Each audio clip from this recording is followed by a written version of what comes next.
Bom, vamos lá. Para a gente poder começar a conversar sobre novas tecnologias aplicadas ao processamento de alimentos, a gente entender o que a gente já tem como tecnologia para o processamento de alimentos, né? Então, o objetivo dessa atividade de hoje é introduzir a conservação de alimentos, conhecer o que já existe para a gente poder propor atividades novas, né? Para a gente propor processamentos novos, para a gente tentar inovar. Inicialmente, a conservação de alimentos. A gente conserva alimentos, isso é uma forma de processar o alimento, é a conservação de alimentos. Mas por que a gente quer conservar o alimento, né? O nosso objetivo a realizar essa ação é manter as características originais do alimento pelo maior prazo possível. A gente quer prolongar a vida útil. Sempre que nós comentamos sobre conservação de alimentos, é muito comum ter a preocupação com as questões microbiológicas, né? A gente quer reduzir micro-organismos, a gente quer reduzir, não, a gente quer eliminar micro-organismos patogênicos, a gente quer reduzir micro-organismos deterioradores e a gente quer também tentar reduzir a microbiota endógena que existe desse alimento. Mas, além disso, a gente precisa também pensar na conservação de outros atributos, né? Um desses atributos, a gente tem que pensar na questão sensorial, né? A gente quer manter o sabor deste alimento também o mais próximo possível do sabor original, né? Do alimento não processado. Seja ele um alimento cru, que a gente fez um sistema de conservação para prolongar a vida útil, e ele vai ser consumido dessa forma natura, né? Uma fruta, uma verdura ou algo derivado desses produtos, ou um alimento complexo, né? Um bolo, um preparado, uma sopa, alguma coisa assim que a gente queira ter esse sabor do original, né? E outro atributo que nós temos que pensar também, que é um dos grandes objetivos da conservação quando a gente propõe tecnologias emergentes, é a questão nutricional. Os alimentos in natura possuem uma grande gama de micro e macronutrientes. A gente tem vitaminas, a gente tem minerais, a gente tem proteínas, a gente tem lipídios, a gente tem carboidratos. E é por esse motivo que o ser humano se alimenta, para nutrir o seu organismo. Então é interessante que a gente tente conservar ou manter ao máximo possível essas características desse alimento. Como que a gente conserva essas características? A gente tem diversos métodos tradicionais, tratamento térmico, acidificação, defumação, fermentação. Cada um desses métodos tem o seu protocolo de como ele deve ser aplicado. Binômios, tempo e temperatura, acidificação, até qual pH, quanto de acidez, se é por imersão, se é por contato, defumação, como que é a composição dessa fumaça, qual o gás que está ali presente, fermentação, se é acética, se é alcoólica. Então, a gente tem todo um protocolo, né? Esses métodos são métodos que funcionam, eles conservam o alimento, eles conservam as tradições desse alimento, né? Mas tem a implicância de mudar alguma característica que não é desejável. Pode mudar o sabor, pode mudar principalmente a questão nutricional, alterar a quantidade de minerais é mais difícil, mas a questão de vitaminas principalmente, né? Alterar o sabor também em alguns momentos não é interessante para o nosso consumidor. E esses métodos racionais originam alguma decorrência, alguma implicação que seja de perda de minerais, de vitaminas, de alguma perda sensorial, né? E isso justifica de por que a gente está buscando então métodos emergentes. Nós temos métodos tradicionais que funcionam, sim, mas nós queremos melhorar esses métodos. Não é que a gente queira dizer que os métodos tradicionais que não funcionam são ruins. Eles funcionam, mas a gente quer tentar melhorar, né? Em algum momento na história, esses métodos tradicionais também foram métodos emergentes. Quando surgiu o fogo, que surgiram os métodos de tratamentos térmicos, originaram daí. Naquela época, isso poderia ser considerado um método emergente. Agora já é um método tradicional. Talvez os métodos que nós temos hoje como emergentes, daqui a alguns anos, já vão ser métodos tradicionais. A gente vê a questão da irradiação, que é um método emergente, que já está começando a fazer essa transição para se tornar um método tradicional, né? Por exemplo.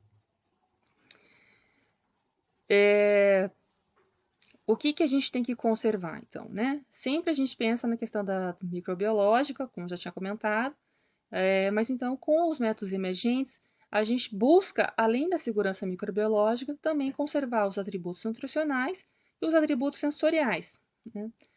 Alguns métodos emergentes que nós temos que vão tentar resolver essa situação, ali está escrito tratamento térmico, acidificação, defumação, mas está incorreto, são tratamento ultravioleta, irradiação, micro-ondas, alta pressão, membranas e assim por diante. Como eu comentei, quando surgiu o fogo, a gente começou a ter alguns métodos de tratamento térmico que na época eram métodos emergentes. Se nós analisarmos esta imagem, a gente tem a história da conservação de alimentos, né? Assim como a gente tem a evolução do ser humano, a gente também tem a evolução do método se alimentar. A gente tinha caça, agora a gente conserva os alimentos, a gente compra o alimento já, essa carne já processada, né? Então a gente tem essa história da evolução, a gente vai evoluindo com o tempo, né?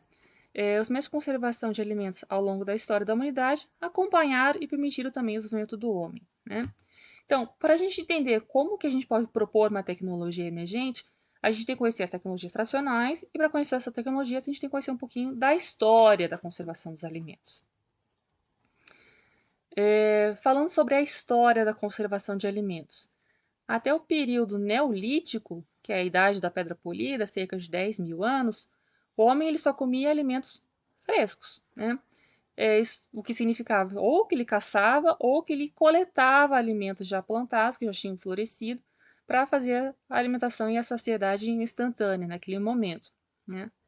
Essas populações elas eram nômadas, então elas não tinham a questão da agricultura desenvolvida e não armazenavam alimentos, né? Então era a buscar no momento, ingerir no momento e a cada momento que houvesse necessidade, buscar essa fonte de alimentos, né?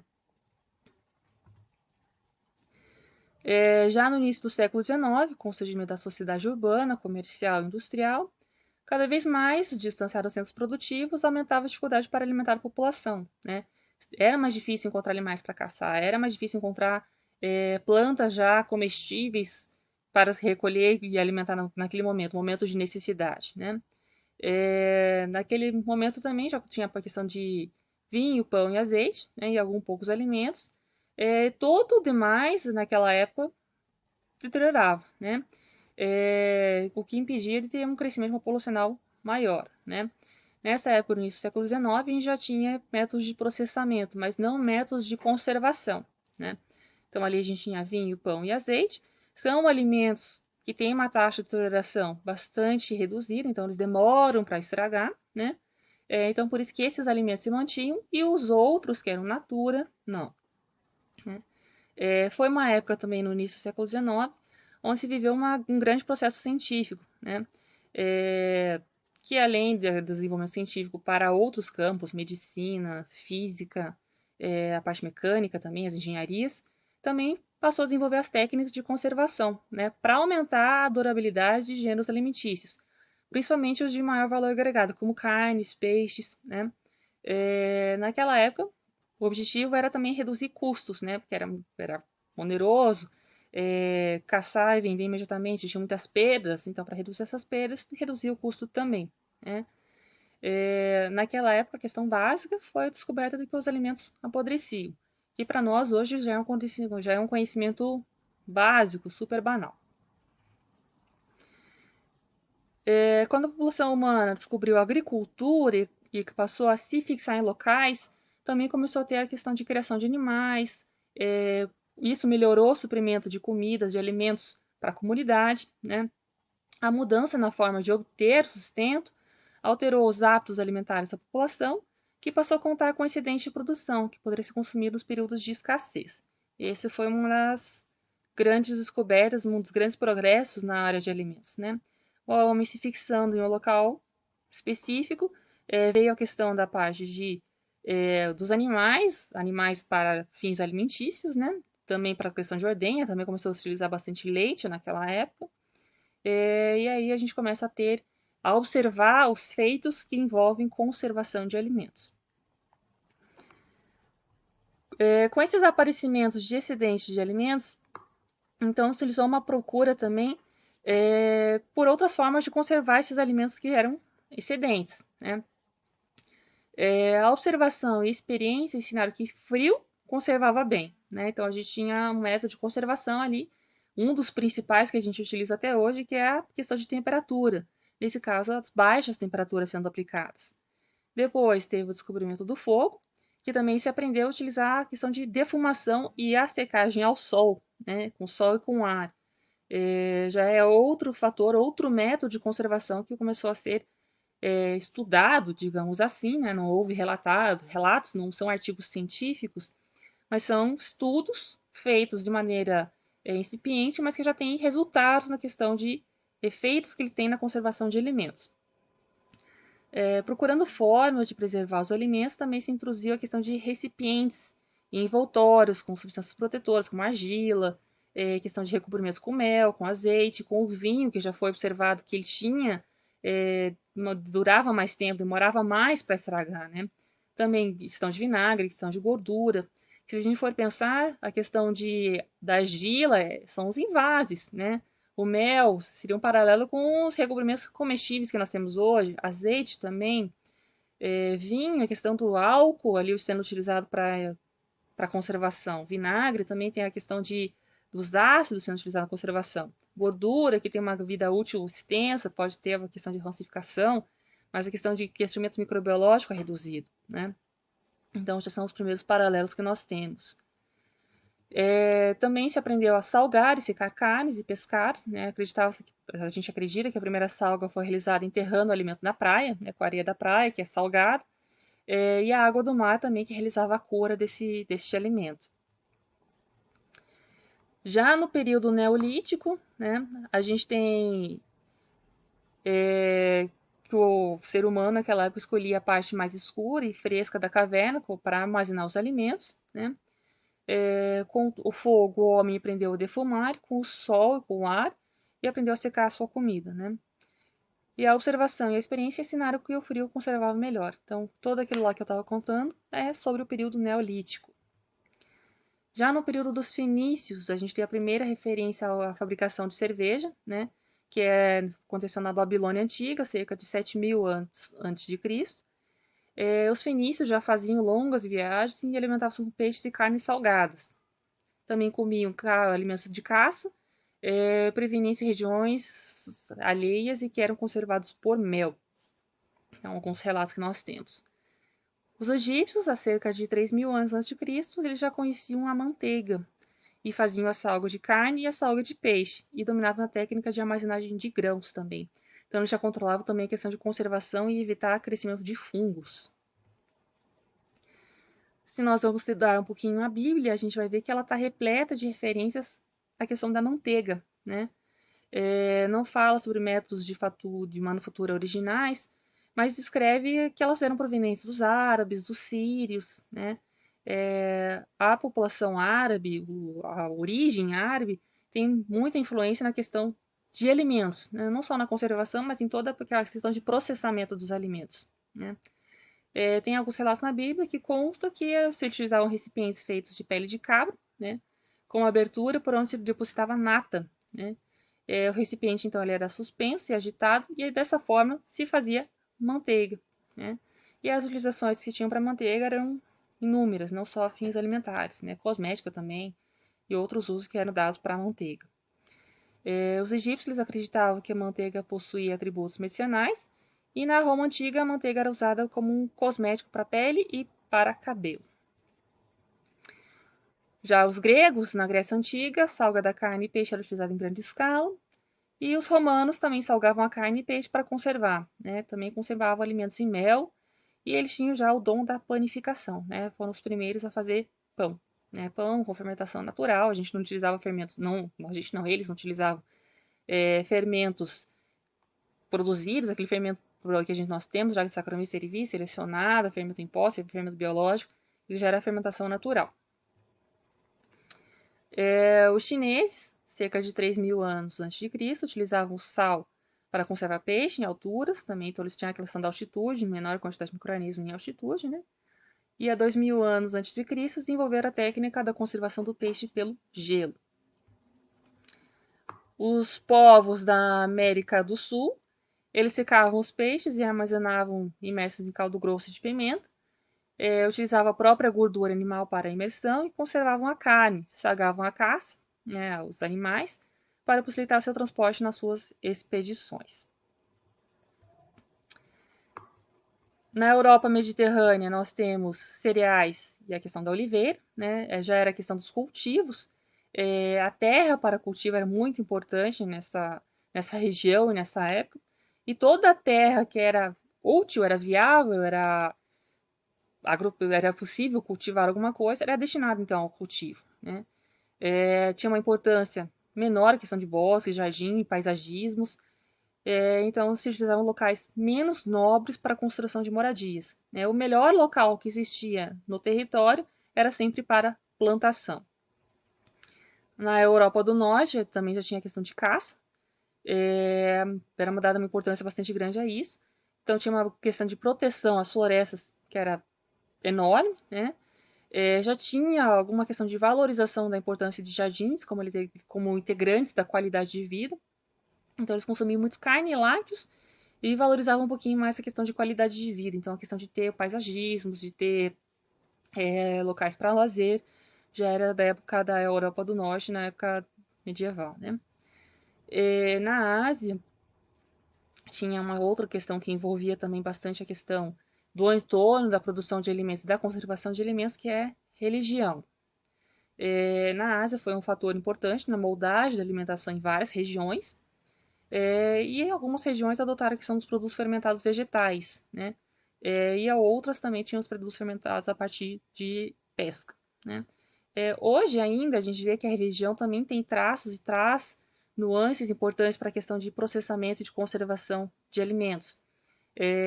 O abate de carne, se for uma carne destinada para muçulmanos, uma carne halal, tem que ser abatida de tal maneira, o sangue que sai desta forma de abate pode influenciar a qualidade da carne, a qualidade microbiológica também e a conservação dessa carne. E assim por diante, a gente tem outros aspectos envolvendo religião que podem afetar também como que a gente processa esse alimento. Conservar alimentos a gente já tem noção que é super importante, né? Mas colocando isso daí em palavras, a importância da conservação dos alimentos. A produção, conservação e distribuição de alimentos são, desde longa data, problemas estratégicos a serem resolvidos com a máxima urgência, pois, como se sabe, o crescimento populacional é mais acelerado que a disponibilidade de alimentos, né? E isso já trazendo para os dias atuais. Segundo a FAO, que é a Organização das Nações Unidas para a Alimentação e Agricultura, quase 1 bilhão de pessoas, está faltando um H, né? 1 bilhão de pessoas, a maioria dos países em desenvolvimento, sofrem de destruição crônica, comendo menos do que o necessário para atingir os níveis mínimos de energia, né? Então a gente já está falando de macronutrientes, a questão de falta, inclusive, de carboidratos, de proteína, de lipídios, dos macronutrientes, além da desnutrição por falta de algum microelemento, né? Outros milhões sofrem de má nutrição, aguda durante os períodos de carência sazonal ou transitória de alimentos, e a mortalidade, principalmente a infantil, por destruição de energia proteica, é assustadora. A gente tem quase cerca de 15 milhões que morrem todos os anos antes de completar 5 anos de idade, como resultado direto da fome ou nutrição insuficiente, né? A gente tem aquela imagem na cabeça daquele menininho barrigudo que está faltando, que tem doença de cachorro ou tem marasmo, que desenvolve aquele ventre acentuado e os braços e pernas muito finos, né? Dá para ver o osso, inclusive. Então, é falta de acesso ao alimento. A gente tem muito alimento, a gente tem alimentos até sobrando, mas a questão de distribuição carece. Então, como que a gente consegue distribuir esses alimentos? A gente precisa tentar distribuir melhor, mas para isso a gente precisa conservar. Para a gente conseguir conservar, a gente tem os métodos tradicionais, mas aí a gente tem algumas perdas de vitaminas, algumas perdas de alguns nutrientes. Então, para a gente conseguir suprir essa carência, outra alternativa seria estar aplicando métodos emergentes. Se a gente tem a dificuldade de distribuição porque os alimentos estragam, a gente tem que saber então por que os alimentos estragam, né? Todos os alimentos ao longo do tempo sofrem alterações físicas e químicas que alteram com as suas características e acabam por deteriorar. Alguns com maior velocidade, né, dias, horas, semanas, períodos curtos, e outros demoram bastante mais tempo, né, meses, alguns até anos. Então, depende do tipo de alimento. Tem alguns fatores que vão afetar por que esse alimento estraga mais rápido do que o outro. Então, esses fatores que deterioram os alimentos é crescimento e atividade de micro-organismos, bactérias, fungos, presença de organismos estranhos, né, insetos, tem ação das enzimas do próprio alimento, alterações físicas provocadas pela temperatura, pela umidade, entre outros quesitos. A contaminação dos alimentos, ela pode os alimentos eles podem conter substâncias que podem ser perigosas. Essas substâncias que são estranhas aos alimentos podem ser de natureza tanto química, quanto física, quanto biológica, né? Já falei isso e falo de novo. A gente sempre foca muito na questão microbiológica, mas não pode esquecer que os outros entornos também podem oferecer algum risco, né?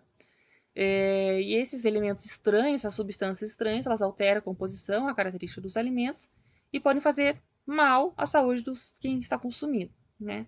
Então, um dos objetivos que nós temos com a conservação de alimentos é fornecer alimentos que sejam seguros, microbiologicamente, mas também quanto a todos os outros aspectos, né? O alimento, desde que o mundo é mundo, o alimento é o sustentáculo da vida, né? A gente precisa de alimento, seja de origem animal, seja de origem vegetal, seja conservado, seja consumo in natura, para a gente poder manter a vida, né? A gente tem uma necessidade perene de macro e micronutrientes, a gente tem uma quantidade de nutrientes que nós precisamos, de acordo com a nossa idade, nosso sexo, homem, mulher, condição, se é sedentário ou não é.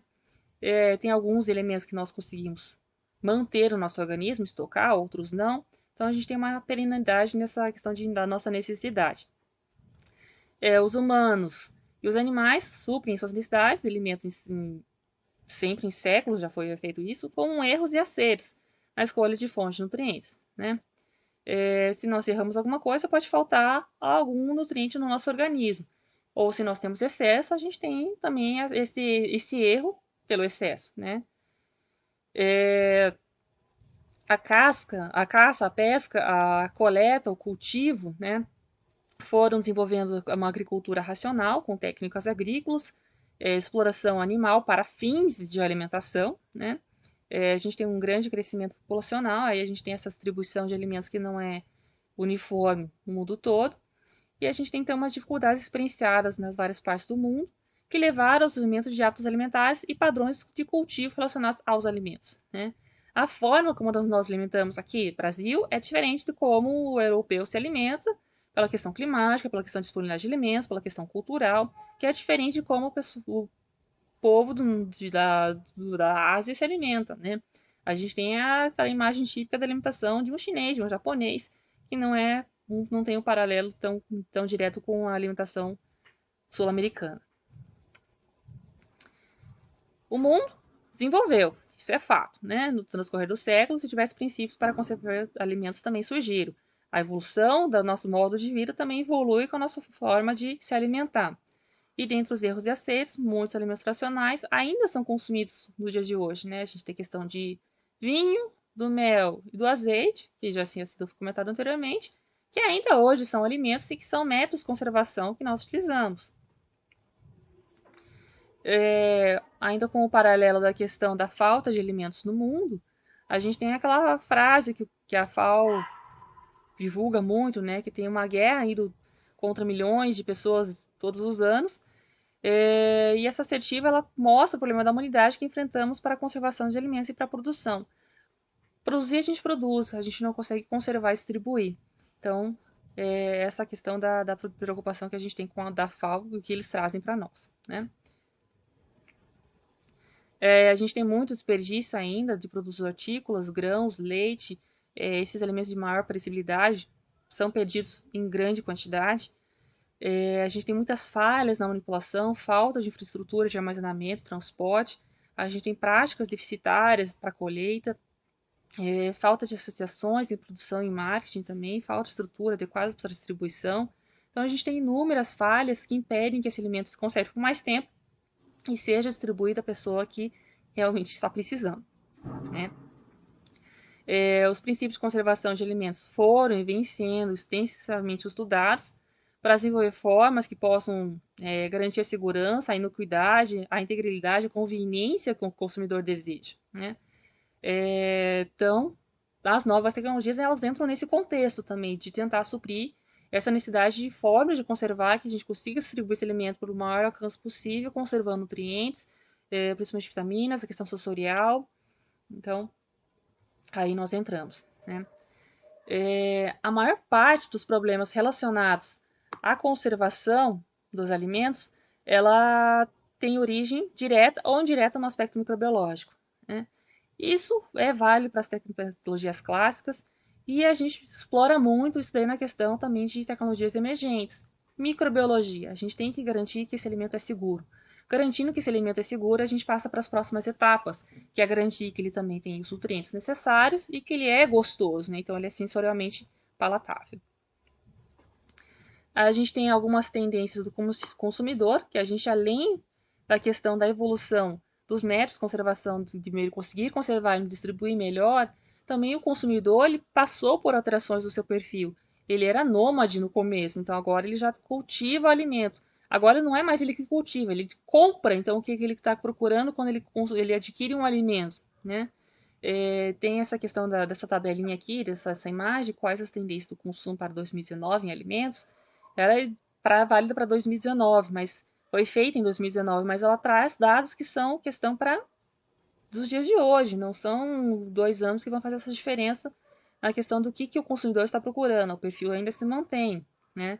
Ele procura alimentos que sejam saudáveis, com questão de tecnologia, que sejam práticos, que sejam com maior quantidade, maior qualidade, tem um apelo verde, então não polui, não é, né, agressivo para o meio ambiente.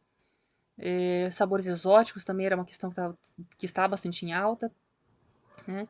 Então, o consumidor ele procura alimentos que sejam inócuos, primeiro, segurança sempre acima de tudo, características sensoriais adequadas, segunda questão, né? Por que a gente come, que além de ser seguro, não é isso que a gente procura, que é um alimento seguro, é isso que me faz comer.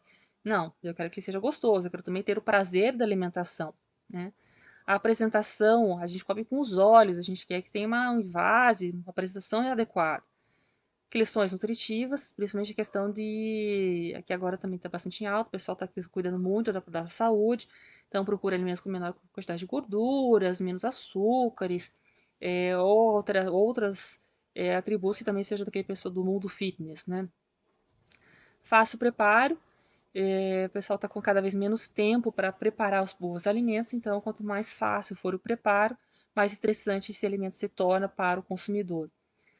Também redução do uso de substâncias químicas, incluindo conservantes, mais próximo ao natural, né?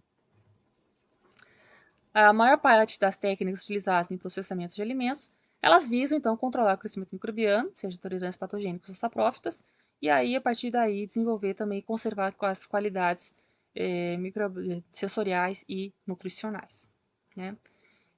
Isso também se traduz na questão de que a gente tem uma pressão demográfica grande, uma explosão populacional, incertezas climáticas e sanitárias para a questão do acesso ao alimento, né? Então a gente tem a necessidade de conservar nutrientes e os fatores econômicos também são bastante importantes, que eles servem como uma alavanca para os medos de nações e povos, a questão do dinheiro mesmo, né? Isso associado com o que o consumidor está buscando, associado com a necessidade de conservar e com a questão de que também nós queremos ter prazer, a questão de satisfação ao comer, explorar os sentidos, então faz com que a gente tenha que buscar alternativas, conservar este alimento, né? A deterioração de alimentos, né? Se a gente quer conservar, a gente quer evitar que ele se deteriore. Elas são causadas principalmente pelo crescimento de micro-organismos, pela ação de enzimas naturalmente presentes nos alimentos, pela ação de agentes físicos, reações químicas indesejáveis, algumas ações mecânicas, né? Então, tudo isso daí a gente tem que pensar para poder conservar o alimento.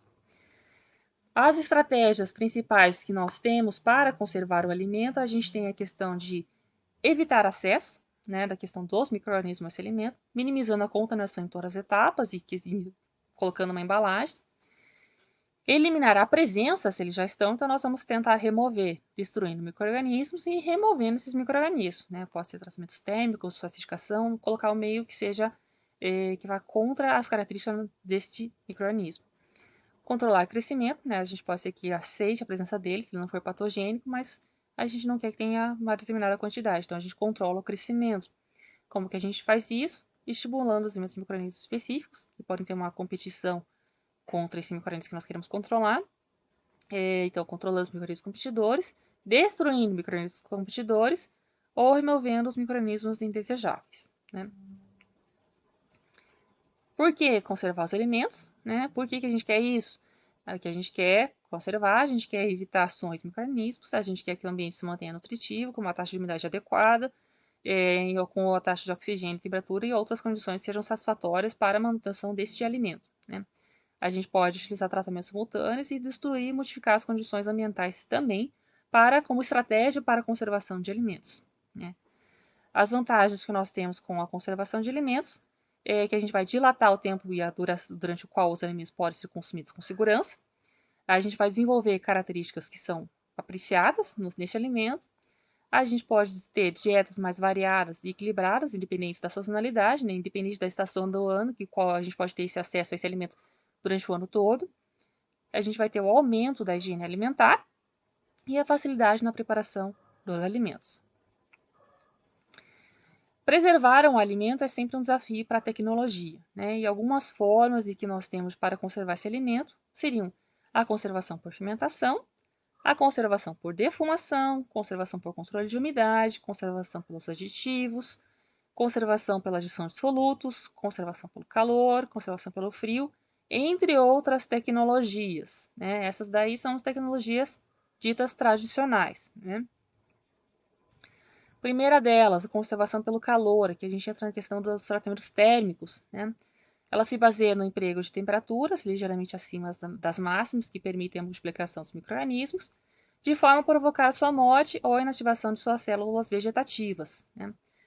Os principais métodos de conservação por calor são a pasteurização, temperaturas geralmente abaixo de 100 graus, esterilização, que utiliza temperaturas elevadas, tindalização, 60 a 90 graus, e a apertização, que já são com os alimentos acondicionados em suas embalagens, né? O processo de conservação pelo calor, ele tem uma ação germicida do calor, que deve-se à desnaturação das proteínas. Acima de determinada temperatura, as proteínas coagulam e perdem suas propriedades. As diferentes enzimas dos micro-organismos são inativadas progressivamente, implicando na redução do metabolismo até a perda da capacidade de reprodução. Então, os micro-organismos são inativados dessa forma. Sendo assim, a gente diminui então, a população de células microbianas que são desfavoráveis, né? Outras técnicas que nós temos aqui de tratamento térmico tem a esterilização, pasteurização e branqueamento, além da tintilização e outros binômios, tempos, temperaturas e condições de embalados ou não, que geram quais sistemas de preservação por uso de calor que nós temos, né? No outro extremo, também pela questão de temperatura, a gente tem a conservação pelo frio. Ela é usada como meio de conservação básico ou como meio de conservação temporária, até que se aplique outro método de conservação. O método de refrigeração se utiliza a temperaturas de 1 grau negativo até 10 graus positivo, e a maior parte dos alimentos alteráveis pode ser conservados por refrigeração por tempo limitado, onde a gente não evita, mas a gente consegue retardar as atividades microbianas e enzimáticas. A refrigeração ela deve ser feita imediatamente após a colheita de vegetais ou ao abate dos animais, né? Os métodos mais utilizados de refrigeração são por agentes naturais, gelo, água refrigerada, ou por refrigeração por processo mecânico, né, com câmaras também. O resfriamento é geralmente usado em combinação com outras operações unitárias, fermentação, pasteurização, controle de poluição atmosférica, e aí a gente usa, então, a conservação pelo frio como sistema auxiliar, né? Em casa nós fazemos isso também após o preparo do alimento, a gente conserva esse alimento que já foi processado com o tratamento térmico no preparo, dentro da geladeira até o consumo, né? Conservação pelo frio, a temperatura é um dos fatores ambientais, né? Que ele vai mais afetar a atividade e o crescimento microbiano. Isso se deve à influência da temperatura sobre a atividade das enzimas microbianas e de enzimas de tecidos, né?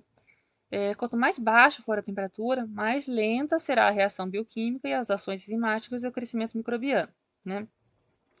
Como que o frio atua? Ele inibe ou retarda a atividade das enzimas microbianas e dos alimentos, ele inibe ou retarda a velocidade de outras reações químicas não enzimáticas, ele inibe ou retarda o crescimento dos micro-organismos, ok? Outro sistema que nós temos de conservação, liofilização, ela tem como característica de fundamentos físicos que a liofilização é um processo que se diferencia dos demais, porque ele altera a composição do alimento pela retirada de água do alimento sem submeter a altas temperaturas. Então, a gente faz uma secagem a frio, né?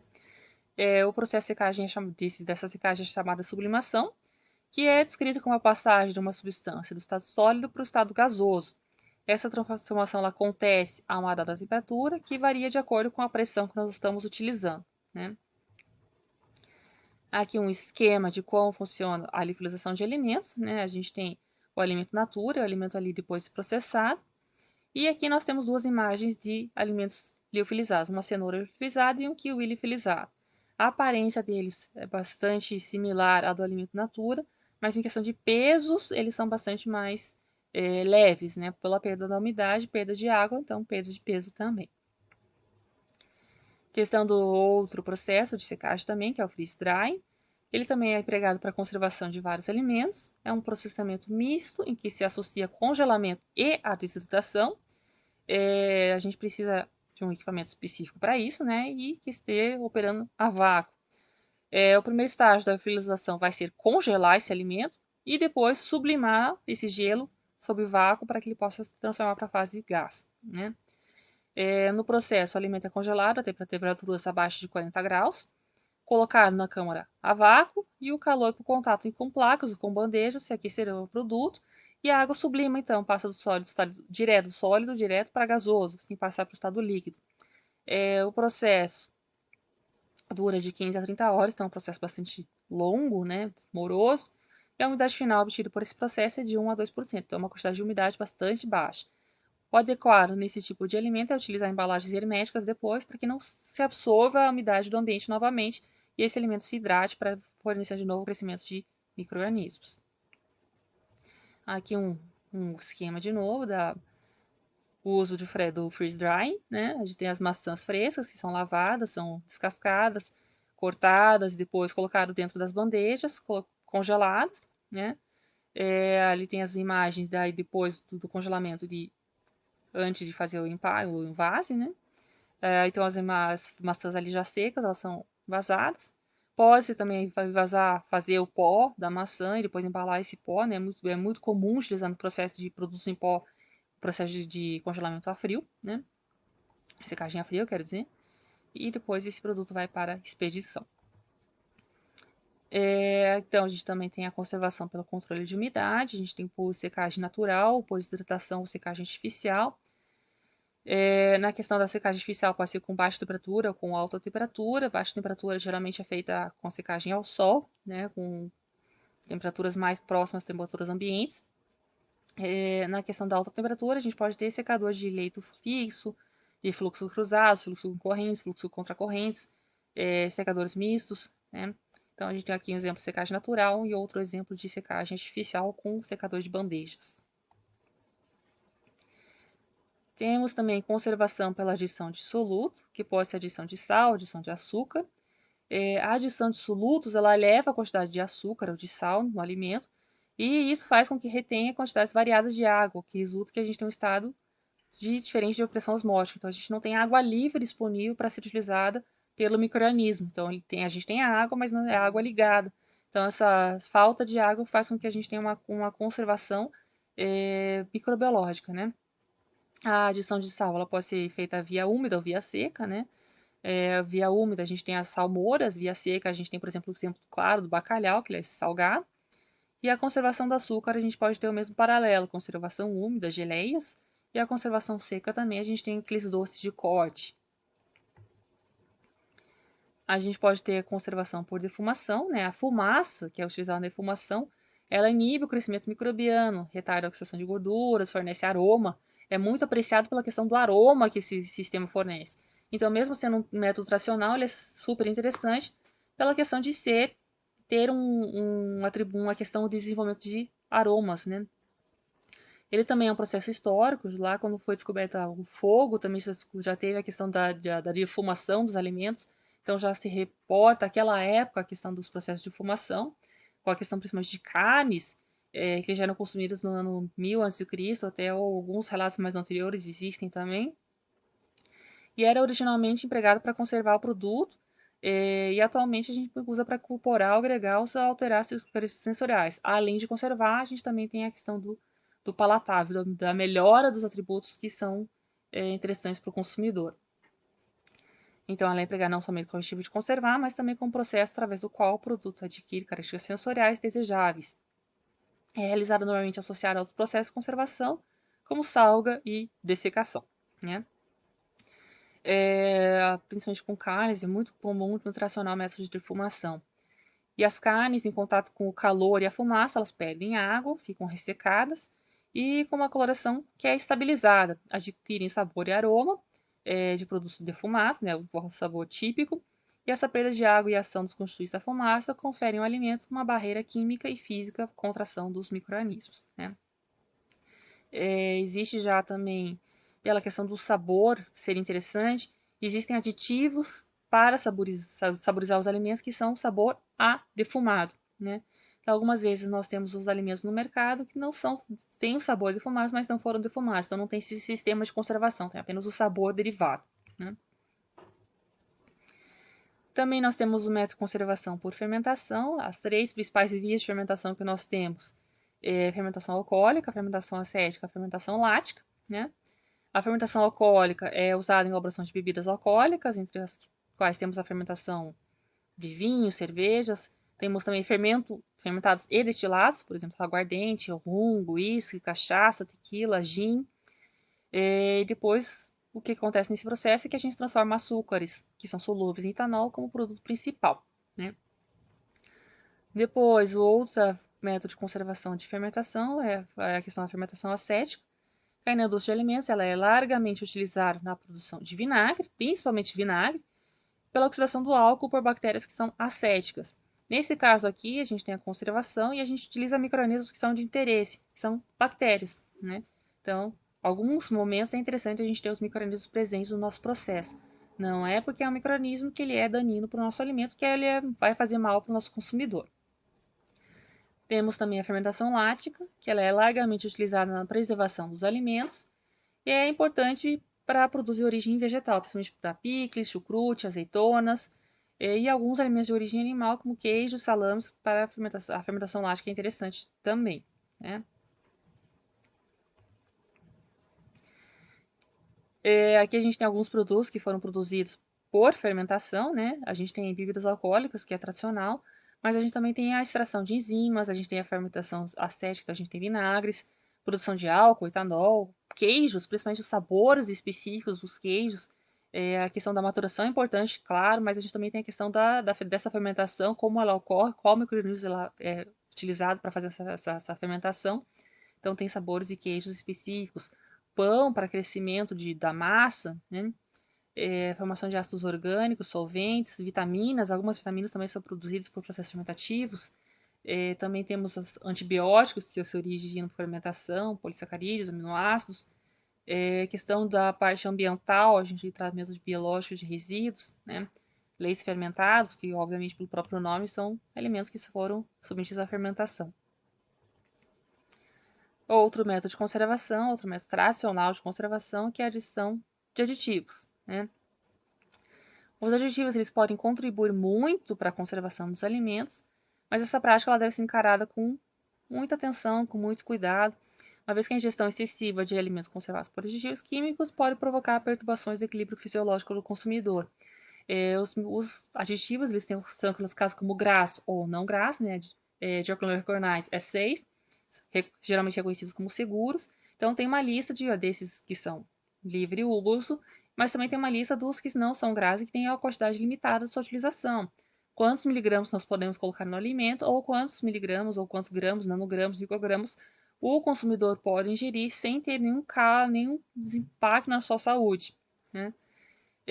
Os aditivos, nós temos uma série de gama de aditivos, que pode ser para efeitos de corantes, para adoçantes, para conservar, nesse caso, a questão microbiológica, para manter a questão da segurança desse alimento, evitar a oxidação de compostos, então tem efeito antioxidantes, pode ser para evitar a oxidação de vitaminas ou para a oxidação de macronutrientes também, para conferir aspectos tecnológicos, como formação de emulsões, espessuras, espessantes, estabilizar a formulação, né, entre os outros usos, né.